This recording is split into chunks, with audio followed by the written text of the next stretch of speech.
Em nome do Pai, do Filho e do Espírito Santo. Amém. Vamos iniciar então o nosso programa recitando, como de costume, as 3 Ave-Marias. Ó Maria, fazei o meu coração tão puro quanto o vosso, pelo poder que vos deu Deus Pai. Ave Maria, cheia de graça, o Senhor é convosco, bendita sois vós entre as mulheres, e bendito é o fruto do vosso ventre, Jesus. Santa Maria, Mãe de Deus, rogai por nós, pecadores, agora e na hora da nossa morte. Amém. Pela sabedoria que vos deu Deus Filho. Ave Maria, cheia de graça, o Senhor é convosco, bendita sois vós entre as mulheres, e bendito é o fruto do vosso ventre, Jesus. Santa Maria, Mãe de Deus, rogai por nós, pecadores, agora e na hora da nossa morte. Amém. Pela misericórdia que vos deu o Espírito Santo, Ave Maria, cheia de graça, o Senhor é convosco, bendita sois vós entre as mulheres, bendito é o fruto do vosso ventre, Jesus. Santa Maria, Mãe de Deus, rogai por nós, pecadores, agora e na hora da nossa morte. Amém. Em nome do Pai, do Filho e do Espírito Santo. Amém. Bom dia. Hoje eu gostaria de falar com vocês, pegando o gancho do aborto que houve em Recife, sobre o tema da minha tese de doutorado em bioética, que foi a alma do embrião humano. Não sei se vocês conseguem enxergar bem desta distância. Esta foi a tese que eu defendi no Ateneu Pontifício Regina Apostolorum, e teve por finalidade honrar o embrião Jesus no ventre de Maria e defender todos os embriões criados à sua imagem e semelhança. Para isso, eu tive que examinar uma questão relativa à alma humana. O que faz o embrião ser pessoa? A presença de uma alma racional. Porque, segundo a definição clássica de Boécio, pessoa é uma substância indivídua de natureza racional. Se o embrião humano tiver natureza racional, uma natureza capaz de intelecção e volição, inteligência e vontade, que são faculdades próprias de uma alma racional, o embrião é pessoa. Não é preciso que estas faculdades estejam operando, mas é preciso que elas existam em potência. O embrião, ele deve ter reconhecida a sua dignidade de pessoa. Este foi o tema da instrução Dignitas Personae da Congregação para a Doutrina da Fé de 2008, que falou especificamente sobre a dignidade de pessoa do embrião. Devemos respeitá-lo como pessoa.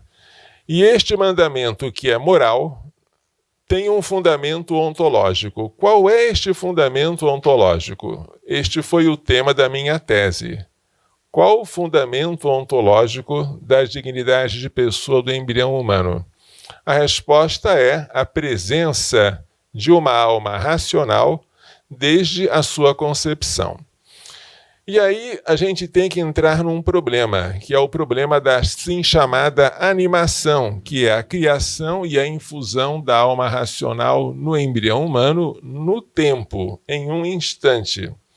Mas, devagar, o que é alma? Segundo Aristóteles, que viveu de 384 a 322 a.C., em Estagira, né? Na Grécia, o Estagirita, a alma é o princípio pelo qual, primeiramente, vivemos, sentimos e entendemos.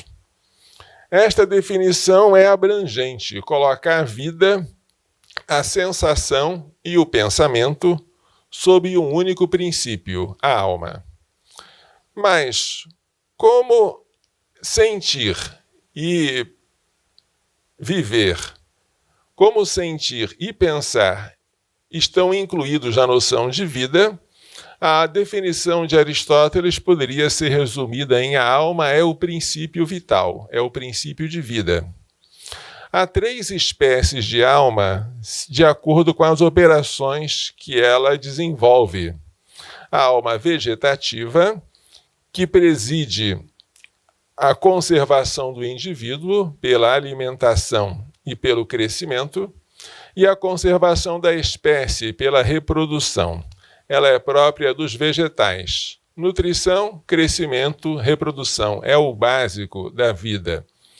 Um grau a mais é a vida sensitiva, à qual corresponde a alma sensitiva. A alma sensitiva preside as sensações, os apetites e a locomoção. Ela é própria dos animais que sentem, que se locomovem e que são atraídos por objetos.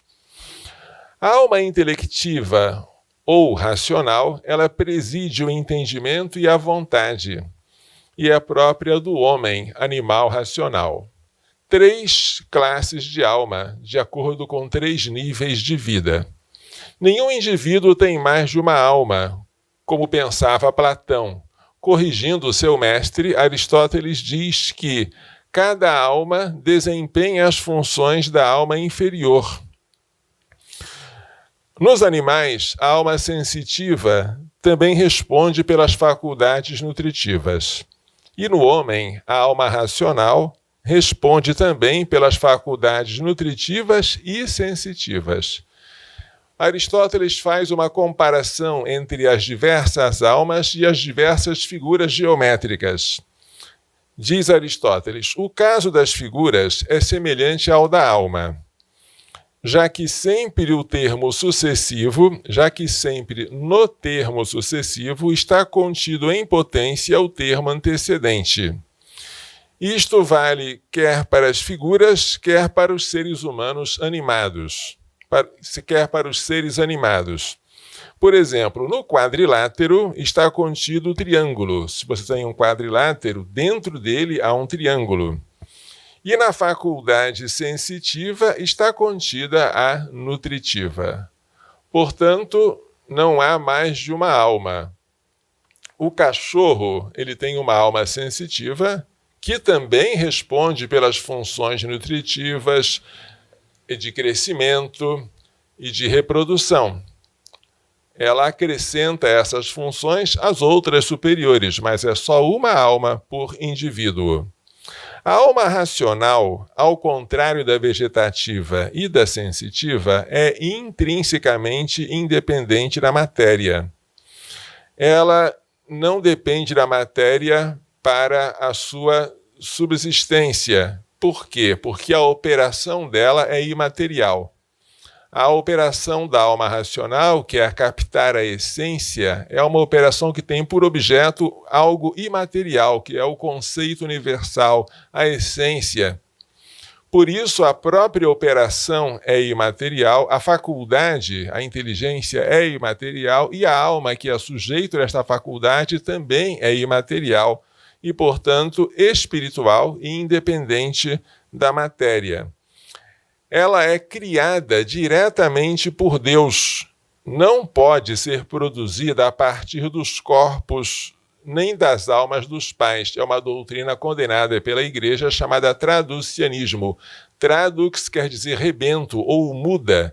Segundo essa doutrina, que foi defendida por Tertuliano e também por Santo Agostinho, as almas dos filhos vinham das almas dos pais. No caso de Tertuliano, que achava que a alma era corpórea, a alma do filho vinha do corpo do pai.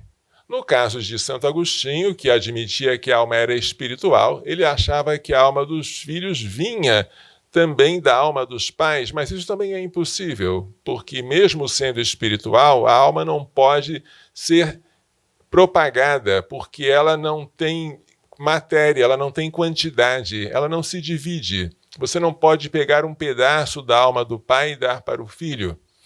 Então, o traducianismo é impossível, filosoficamente, e condenado pela Igreja. A Igreja ensina, eu vou ler agora o Catecismo número 366, que cada alma espiritual é criada diretamente por Deus. Não é produzida pelos genitores e é imortal. não perece no momento da sua separação do corpo na morte. O corpo corrompe, mas ela permanece. E de novo se unirá ao corpo no momento da ressurreição. Portanto, a ressurreição, que é uma doutrina cristã, está totalmente de acordo com a doutrina filosófica da intrínseca independência da alma espiritual em relação à matéria. A alma subsiste depois da morte e ela tende a se reunir ao corpo a qual um dia esteve unida naturalmente. E esta união ocorrerá no último dia, no dia da ressurreição. Aristóteles pensava que o embrião era produzido a partir da união, da mistura do sêmen do homem com o sangue da mulher. Assim dizia Aristóteles, chama o embrião, em grego kyema, a primeira mistura da fêmea e do macho. Esta primeira mistura, que ele achava que era uma massa informe, dava o nome de embrião. Costuma-se atribuir a Aristóteles a teoria de que o embrião primeiro tem uma alma vegetativa, como se fosse uma plantinha, depois a alma sensitiva, como se fosse um animal, e por último a alma racional, própria do ser humano. Haveria assim uma sucessão de almas, uma sendo substituída por outra, de acordo com o desenvolvimento embrionário. É uma tese discutida, tanto pelos intérpretes de Aristóteles da Idade Média, como pelos estudiosos atuais. Seja como for, Santo Tomás de Aquino, que viveu no século XIII, fez sua essa interpretação de Aristóteles. Para o doutor Angélico, como é chamado Santo Tomás, o embrião humano é inicialmente informado por uma alma vegetativa. Quando esta alma se corrompe, ela dá lugar a uma alma sensitiva. Por fim, esta última se corrompe e dá lugar a uma alma racional, que é produzida por criação, diretamente por Deus, uma vez que ela é espiritual. A animação, ou seja, a criação e infusão da alma racional por Deus, se daria, segundo Santo Tomás de Aquino, interpretando Aristóteles, não no momento da concepção, mas em um momento posterior, 40 dias para o embrião masculino e 90 dias para o embrião feminino. Essa tese é chamada de animação mediata ou retardada.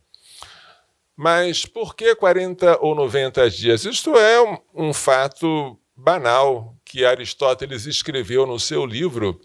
Ele disse que as crianças masculinas, os meninos, começam a apresentar os primeiros movimentos aos 40 dias e as meninas aos 90 dias. Embora ele próprio diga que isso não é uma regra geral, que pode haver exceções, mas os pósteros interpretaram isso de maneira muito rígida.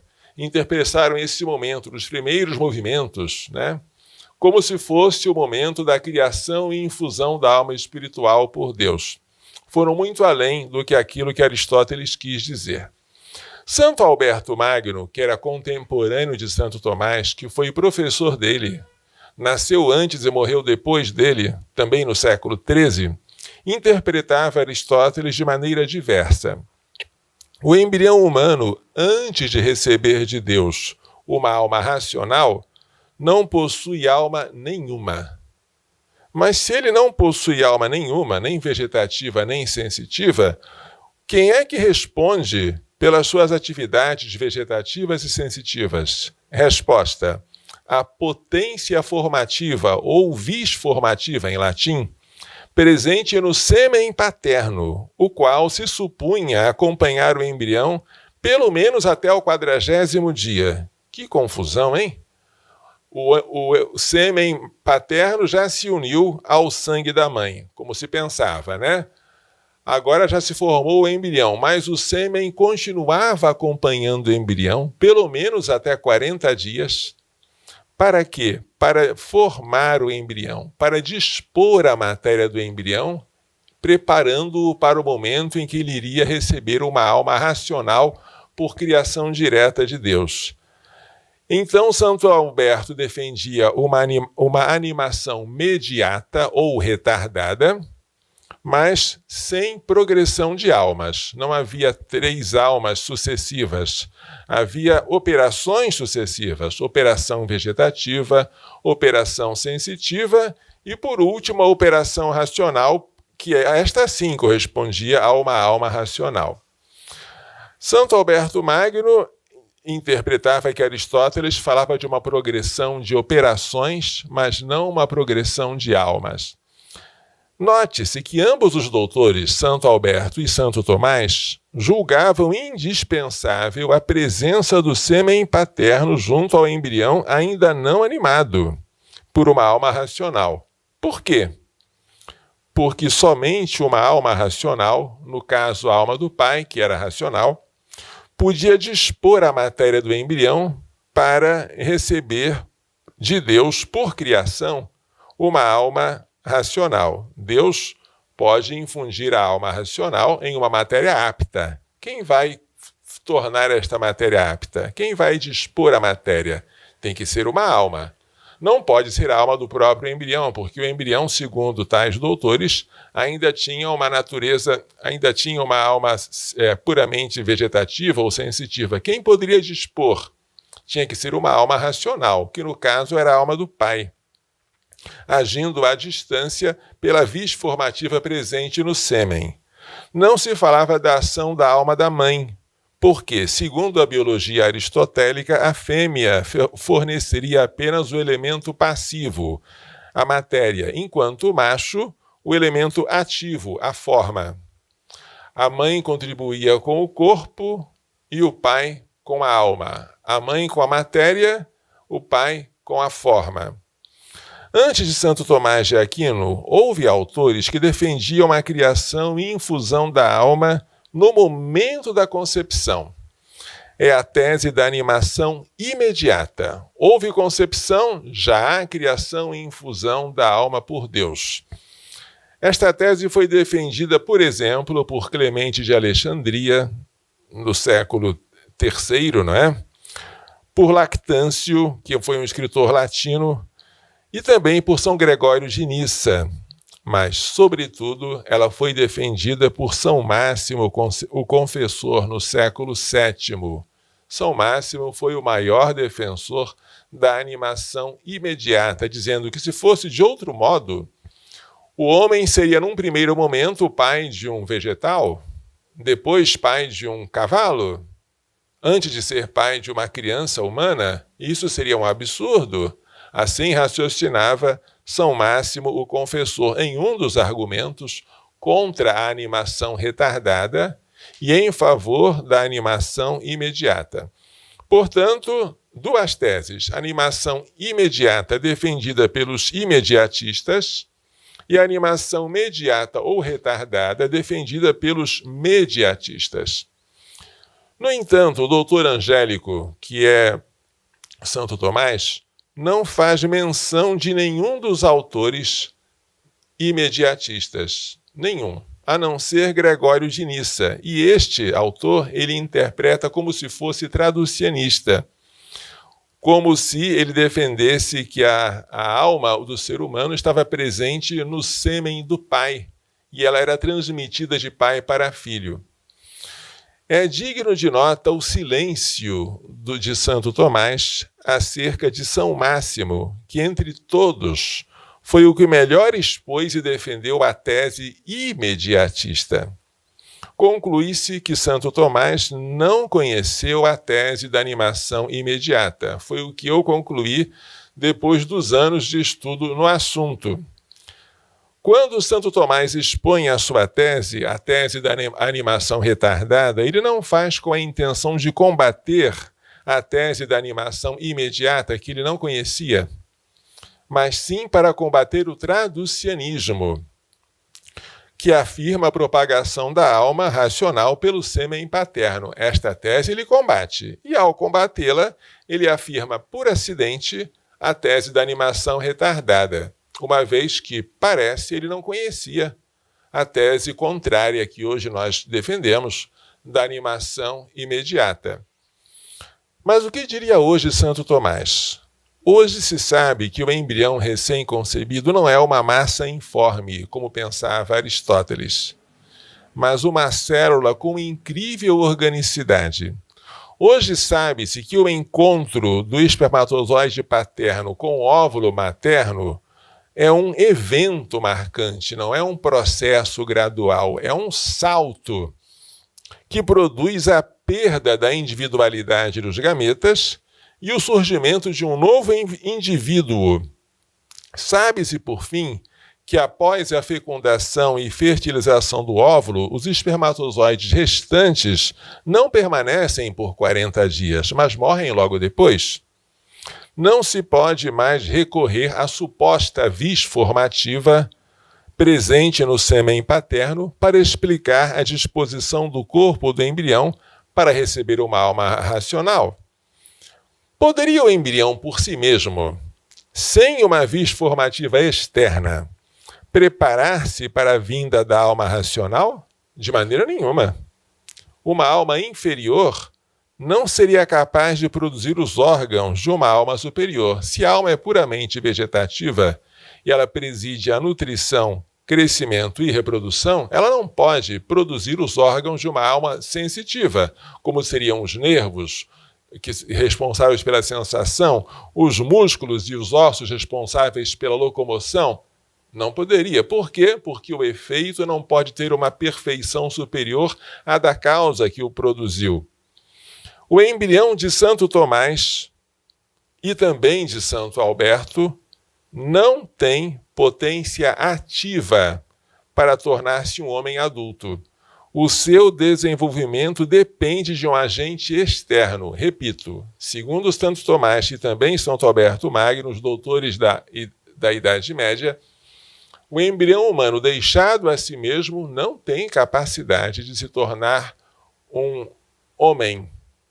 Ele está no estágio vegetativo ou sensitivo e se ele for deixado a si mesmo, ele nunca vai receber uma alma racional, porque a matéria não será disposta para isso.